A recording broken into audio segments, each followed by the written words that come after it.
তুমি যদি এই ভিডিওটা শেষ পর্যন্ত দেখো তাহলে তুমি শিওর থাকো তুমি পোয়েমে 10-এ 10 পাবা। পোয়েম জিনিসটা সর্বপ্রথম তোমাদের থেকে শুরু করা হয়েছে। তো তুমি যদি পোয়েম নিয়ে ভোগান্তিতে থাকো, এই ভিডিওটা দেখলে তোমার সব ভোগান্তি দূর হয়ে যাবে। পোয়েমের প্রশ্নের উত্তরগুলো লেখার টাইমে এই সেন্টেন্সের গঠনগুলো মেনটেন করলে টিচার তোমাকে 10-এ 10 দিতে বাধ্য।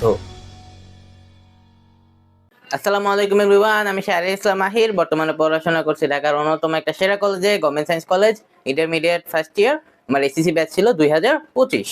তো এই ভিডিওতে মূলত আমি তোমাদের পোয়েম সম্পর্কে শেয়ার করব, কিভাবে তুমি পোয়েম লিখলে 10-এ 10 পেতে পারো, কি কি ভুলগুলো তোমরা করবা না, কিভাবে তাড়াতাড়ি শেষ করতে পারো, each and everything poem related যেটা তোমাকে হেল্প করবে পোয়েম লিখতে গেলে, সেটা নিয়ে তোমাদের শেয়ার করবো। যেহেতু আইটেমটা নিয়েও তোমরা অনেকেই কনফিউশনে আসো, আমি প্রত্যেকদিন লাইভ স্টাডি করতেছি, রাত 8টা থেকে শুরু হয়, অ্যারাউন্ড 2টা-3টা পর্যন্ত চলে। তোমরা যারা যারা চাইলে জয়েন হইতে পারো লাইভ স্টাডিতে, আমার হোয়াটসঅ্যাপ আর টেলিগ্রাম চ্যানেলে জয়েন হয়ে যাও, ওই জায়গায় আমি লাইভের অ্যানাউন্সমেন্ট দিয়ে দিই।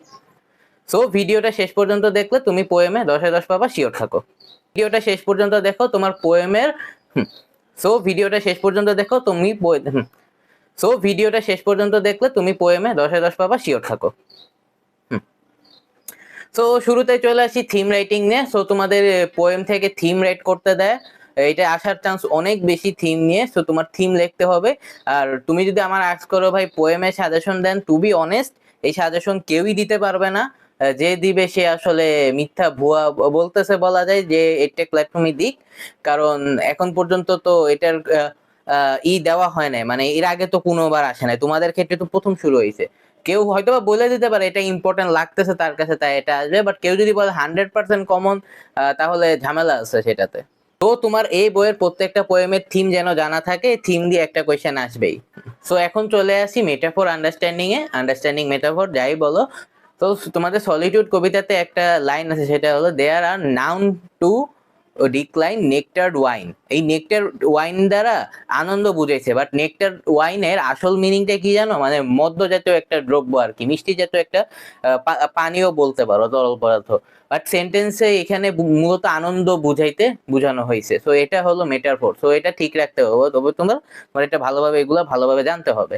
তারপর চলে আসি ভোকাবুলারিতে। আমি বলবো দেখো ভোকাবুলারি তোমার অবশ্যই ঠিক রাখা লাগবে। লাইক ভোকাবুলারি বলতে একটা ওয়ার্ডের বাংলা মিনিং এটা জানতে হবে। এটা তোমার ফ্রি হ্যান্ড রাইটিং এ হেল্প করবে, আর বিশেষ করে ভাই এবার পোয়েম আর স্টোরি রাইটিং এ এটা খুব ভালোভাবে তোমাকে হেল্প করবে। যখন তুমি থিম রাইট করতে যাবে, বানায় বানায় যখন কোয়েশ্চেন অ্যান্সার কমন পড়ে নাই, যখন বানায় বানায় লিখতে যাবে, তখন তোমার বাংলা ওয়ার্ড গুলা জানা লাগবে। আর হয়তো এমনও আসতে পারে ওয়ার্ডের বাংলা মিনিং চেয়ে বসলো, বলা তো আর যায় না।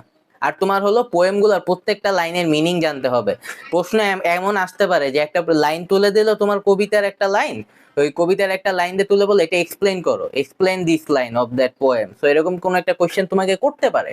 তো তোমার জানতে হবে প্রত্যেকটা লাইনের মিনিং কি। যেমন বাংলাতে কি হয়, রবীন্দ্রনাথ ঠাকুরের কবিতা পড়তে গেলে অনেকটা দাঁত টাত ভেঙে যায় না, এরকম মানে অনেক আগের ভাষা না, এই কারণে ওগুলো বাংলা মিনিং তো তোমার জানতে হয়। তোমার স্কুলের টিচাররা তো বুঝাই দেয় বাংলা মিনিংটা। তো এইভাবেই তোমার এই ইংলিশের ওই বাংলা মিনিংটা জানতে হবে। তো এখন চলে আসি তোমার 10-এ 10 পোয়েমে 10-এ 10 পাওয়ার জন্য সব থেকে বেশি যেটা হেল্প করবে সেটা হলো সেন্টেন্স টেমপ্লেট, মানে সেন্টেন্সের গঠনটা। মনে করো সলিটিউড পোয়েমের একটা লাইন তুলে দিল, ওই জায়গায় মানে তোমার কবি কি ভাব চাইছে, মানে এই কবিতার ভাবটা কি, মানে এই লাইনটার ভাবটা কি, এটা জানতে চাইলো তোমার কাছে। তখন তুমি কিভাবে লিখবা, শুরুটা কিভাবে করবা। সো শুরুটা করতে পারো the poet want to convey that, the poet suggest that, etcetera etcetera, এরকম দিয়ে। এরকম যে টেমপ্লেট গুলো, যখন একটা কোয়েশ্চেন করবে ওই কোয়েশ্চেনের টেমপ্লেট গুলা, এই টেমপ্লেট গুলো তোমার জানতে হবে। সো টেমপ্লেট গুলো জানার জন্য আমার হোয়াটসঅ্যাপ আর টেলিগ্রাম চ্যানেলে জয়েন হয়ে যাও, ওই জায়গায় আমি টেমপ্লেট গুলো দিয়ে দেবো না, যেগুলো মানে যে ধরনের কোয়েশ্চেনই আসুক না কেন তোমার পোয়েম থেকে, 8টা থাকবে, 5টা অ্যান্সার করা লাগবে, যে ধরনের কোয়েশ্চেন আসুক না কেন সব টাইপের কোয়েশ্চেনের টেমপ্লেট কভার হয়ে যাবে। লাইক যে শুরুর কয়েকটা ওয়ার্ড ওইটা তোমার কভার হয়ে যাবে। আর যাদের ইংলিশে একটু ভয়াবহ অবস্থা, মানে গ্রামারের বেসিক একটু দুর্বলতা আছে, তাদের তো একটু প্রবলেম হয়। তো আমি সাজেস্ট করবো আমার হোয়াটসঅ্যাপ আর টেলিগ্রাম চ্যানেলে জয়েন হয়ে যাও, ওই জায়গায় আমি দিয়ে দিব না এই টেমপ্লেট গুলা, যেগুলো তোমাকে হেল্প করবে। ওগুলো একটু মুখস্থ টাইপ করে যাও, তোমার পরীক্ষার লেগে বসাই দিবা। তো তোমার প্রচুর হেল্প করবে এইভাবে। হোয়াটসঅ্যাপ আর টেলিগ্রাম চ্যানেলের লিংক আমি ডিসক্রিপশনে দিয়ে রাখবো, না জয়েন হয়ে যাও।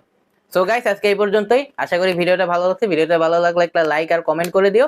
আর কমেন্টে তুমি তোমার বোর্ডের জানাও, কোন বোর্ড থেকে ভিডিওটা দেখতেছো, কার কেমন পরীক্ষা গেছে, আজকে বাংলা দ্বিতীয় বোর্ডের পরীক্ষা ছিল, কার কেমন পরীক্ষা গেছে, আমার সাথে দেওয়া সাজেশন থেকে কতটুকু কমেন্ট পাইছো, ইচ এন্ড এভরিথিং জানাও, যাতে আমি অ্যাটলিস্ট শান্তি পাই, যেটা যেগুলো পড়লে আমারও ভালো লাগে। আর আমি সব কমেন্টে রিপ্লাই দিই। কারো কোনো প্রবলেম থাকলে পরীক্ষা রিলেটেড, যে কি কি অ্যালাউ আছে এটসেট্রা এটসেট্রা, আমার কমেন্টে জানাইতে পারো, আমি সব কমেন্টে রিপ্লাই দিই, যাতে তোমাদের কোনো ডিস্ট্রাকশনে ভোগা না লাগে।